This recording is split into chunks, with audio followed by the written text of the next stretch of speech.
बड़ौला ग्राम सभापति संपादक तथा ग्रामवासी वृंद एवं आम विद्यालय प्रधान शिक्षक और अन्य गुरुजी गुरुमावृंद दुई पवित्र साधारणतंत्र दिवस उपस्थित बड़ौला ग्राम यूपी स्कूल प्रधान शिक्षक को अनुरोध करुँच पताका उत्तोलन कराया।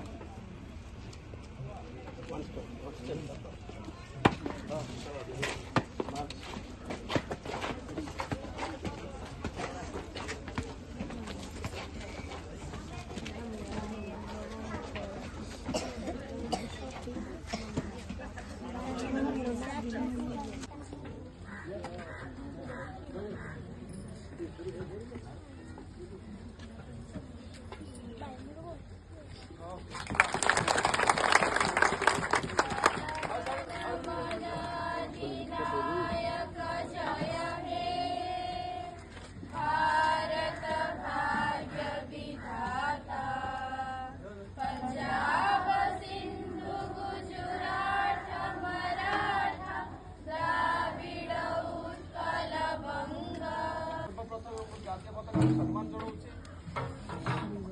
आज एठारे उपस्थित आम बड़हुल्ला ग्रामर सभापति संपादक तथा मान्यगण्य भद्रव्यक्तिगण एवं हाईस्कूल प्रधान शिक्षक महोदय तथा अन्य शिक्षक शिक्षयित्रीवृंद बड़हुल्ला सरकारी उपरा विद्यालय प्रधान शिक्षक महोदय तथा अन्य शिक्षक शिक्षयित्रीवृंद एवं मोर श्रद्धेय छात्र छात्रीगण वर्तमान आम सरकारी उपरा विद्यालय प्रधान शिक्षक महोदय को अनुरोध करी यही साधारणतंत्र दिवस आम मान किसी सम्यक वार्ता देवे ये कही मोर वक्तव्य शेष कर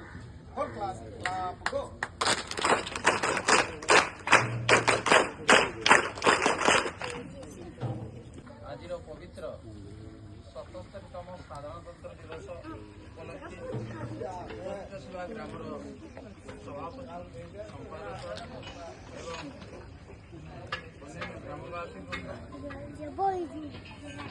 बड़हुल्ला हाईस्कूल प्रधान शिक्षक एवं अन्य कर्मचारी एवं उच्च प्राथमिक विद्यालय बड़हुल्लार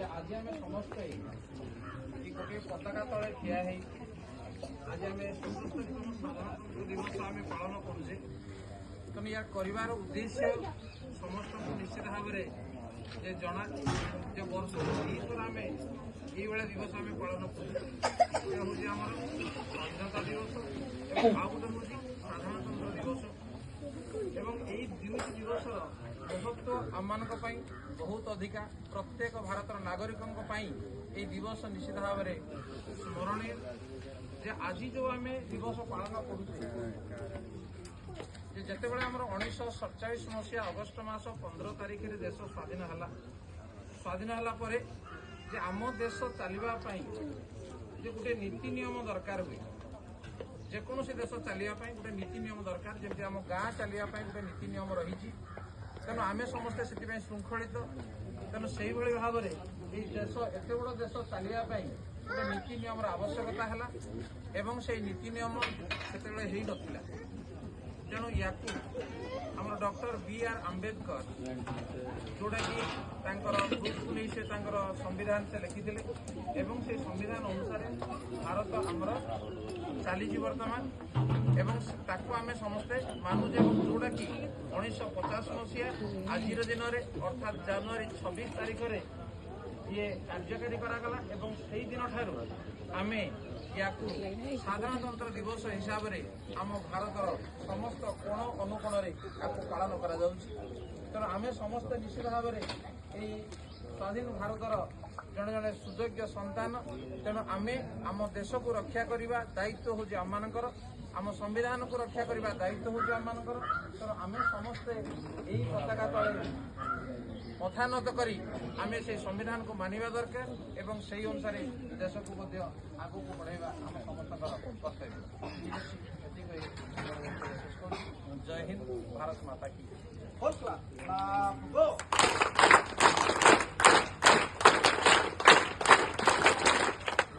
माता के भारत माता के भारत माता के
पवित्र साधारणतंत्र दिवस 77तम साधारणतंत्र दिवस आज आम पालन करने जाऊे तेणु आज आम विद्यालय उपस्थित थिबा बड़ौला ग्रामर आम प्रतिनिधिवृंद एवं विद्यालयर शिक्षक शिक्षयित्रीवृंद एवं श्रद्धेय छात्र छात्री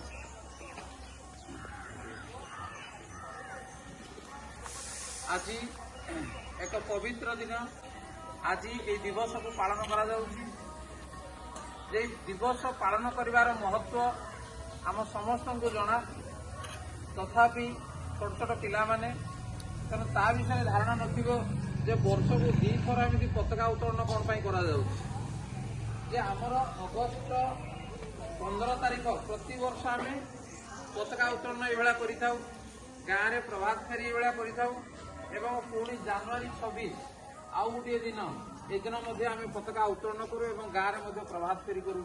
ये दुईटा दिन को मन रखापी कहीं दुईटा दिन आमपाई हूँ अविस्मरणीय। तुम जो बड़ हम तुम जान जे अगस्ट मास 15 तारिख में आम देश स्वाधीन होता स्वाधीन होता माने कौन इंग्रेज माने आमको शासन करुले अधीन आम चलुले से जहाँ कहते आम ता करुले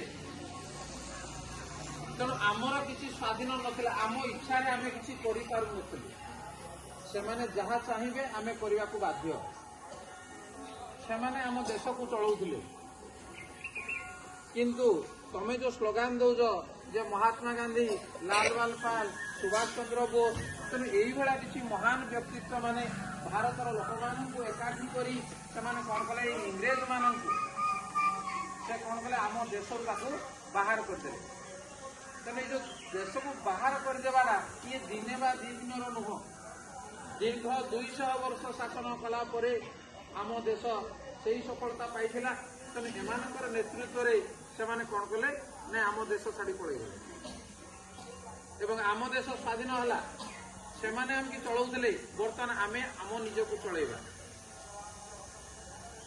ତେଣୁ ସେମାନେ ଯୋଉଦିନ ପଳେଇ ଗଲେ, ଯେ ଅଗଷ୍ଟ ମାସ 14 ତାରିଖ ରାତିରେ ଯେ ଗଲେ, ଆମେ 15 ତାରିଖରେ ପାଳନ କଲୁ ଯେ ଆମେ ସ୍ୱାଧୀନ ହେଲୁ, ଯେ ଆମେ ସ୍ୱାଧୀନ ଦେଶର ଜଣେ ଜଣେ ନାଗରିକ, ଆମର ଅଧିକାର ମଧ୍ୟ ରହିଛି। ତେଣୁ ସେମାନେ ପଳେଇଗଲା ପରେ ଏତେ ବଡ଼ ଦେଶକୁ ଚଳେଇବା ପାଇଁ କ'ଣ ଦରକାର? କିଛି ନିୟମ କାନୁନ ଦରକାର। ତେଣୁ ସେଇ ନିୟମ କାନୁନ ଯାହାକୁ ଆମେ କହୁଛେ ସମ୍ବିଧାନ, ତେଣୁ ସେଇ ସମ୍ବିଧାନକୁ ତିଆରି କରିବା ପାଇଁ ଆମକୁ ସମୟ ଲାଗିଲା। 1947 ଅଗଷ୍ଟ 15ରେ ଆମର ସମ୍ବିଧାନ ତିଆରି ହୋଇନଥିଲା। ତେଣୁ ସେଇ ସମ୍ବିଧାନ ତିଆରି କରିବା ଦାୟିତ୍ୱ ଦିଆଗଲା କାହାକୁ? Doctor B.R. ଆମ୍ବେଦକର, ଭୀମରାଓ ଆମ୍ବେଦକର। ତମେ ପଢିଥିବ ଯେ ତାଙ୍କୁ ଦାୟିତ୍ୱ ଦିଆଗଲା। ତେଣୁ ସେ ଏକୁଟିଆ ନୁହେଁ, ତାଙ୍କର ଗ୍ରୁପକୁ ନେଇ ସେ କ'ଣ କଲେ? ସମ୍ବିଧାନ ଲେଖିଲେ। ଏବଂ ଭାରତର ଯୋଉ ସମ୍ବିଧାନ, ଇଏ ହେଉଛି ପୃଥିବୀର ସବୁଠାରୁ ବଡ଼ ଲିଖିତ ସମ୍ବିଧାନ। ଯେ ଦେଶ କୋଉ ହିସାବରେ ଚାଲିବ, ଏତେ ବଡ଼ ଦେଶ, ଲୋକ ସଂଖ୍ୟା ବହୁତ, ତେଣୁ ଏମାନଙ୍କୁ ନେଇ ଦେଶ ଯେମିତି ଶାନ୍ତି ଶୃଙ୍ଖଳାର ସହିତ ଚାଲିବ, ତେଣୁ ସେଥିପାଇଁ ଯୋଉ ସମ୍ବିଧାନ ଗଠନ ହେଲା, ସେ ସମ୍ବିଧାନ ପାସ୍ ହେଲା ପରେ 1950 ମସିହା ଜାନୁଆରୀ 26 ଅର୍ଥାତ୍ ଆଜି ତାରିଖରେ ସେ ସମ୍ବିଧାନ କାର୍ଯ୍ୟକାରୀ କରାଗଲା। ଏବଂ ସେହି ଅନୁସାରେ ଆମ ଦେଶ ବର୍ତ୍ତମାନ ସୁଦ୍ଧା ମଧ୍ୟ ଚାଲିଛି। ତେଣୁ ଏହି ଦିବସକୁ ମନେ ରଖିବା ପାଇଁ ତେଣୁ ଆମେ କ'ଣ କରାଯାଉଛି? ଦିଲ୍ଲୀରେ ପ୍ରଧାନମନ୍ତ୍ରୀ ପତାକା ଉତ୍ତୋଳନ କରିଛନ୍ତି। ତେଣୁ ଭାରତର ପ୍ରତ୍ୟେକ କୋଣ ଅନୁକୋଣ ସବୁ ଜାଗାରେ ଆଜିର ଦିବସକୁ ଗୋଟେ ପବିତ୍ର ଦିବସ ହିସାବରେ ନିଆଯାଇଛି ଏବଂ ପ୍ରତିବର୍ଷ ମଧ୍ୟ ପାଳନ କରାଯାଉଛି। ଏବଂ ଆଜିର ଦିବସ ହେଉଛି କେତେ? 77ତମ ସାଧାରଣତନ୍ତ୍ର ଦିବସ। ତେଣୁ ଇଏ ହେଉଛି ଗୋଟେ ଆମର ଯୋଉ ଦେଶ, ଇଏ ହେଲା ଗଣତାନ୍ତ୍ରିକ ଦେଶ, ଲୋକମାନଙ୍କ ଦ୍ୱାରା ଶାସନ ଚାଲୁଛି ଏବଂ ସମସ୍ତେ ସେଇ ସମ୍ବିଧାନକୁ ମାନି ଚଳିବାକୁ ବାଧ୍ୟ। ତେଣୁ ପିଲାମାନେ ସମସ୍ତେ ଆଜି ଏହି ପବିତ୍ର ତ୍ରିରଙ୍ଗା ତଳେ ଆମେ ସମସ୍ତେ ଠିଆ ହେଇଛେ।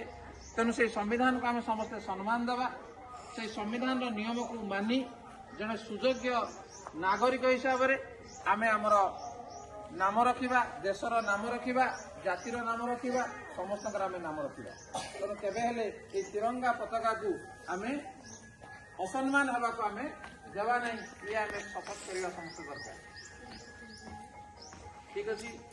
ତେଣୁ ଆଜିର ପବିତ୍ର ଉତ୍ସବରେ ସମସ୍ତଙ୍କର ଶୁଭକାମନା କରି ମୋର ବକ୍ତବ୍ୟକୁ ମୁଁ ଶେଷ କରୁଛି।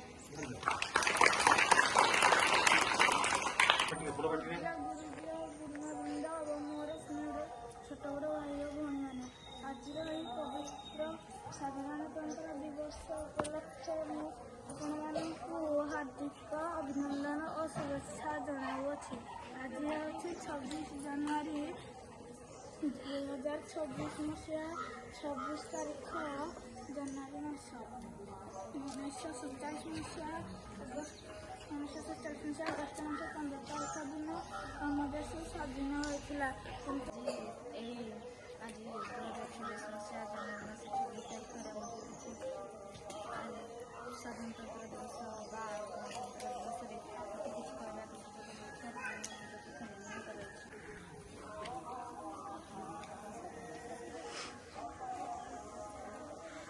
ଏବଂ ମୋର ଛୋଟ ବଡ଼ ଭାଇ ଓ ଭଉଣୀମାନେ, ଆଜି ହେଉଛି ଜାନୁଆରୀ 26 ତାରିଖ, ଆମ ଦେଶର 77ତମ ସାଧାରଣତନ୍ତ୍ର ଦିବସ।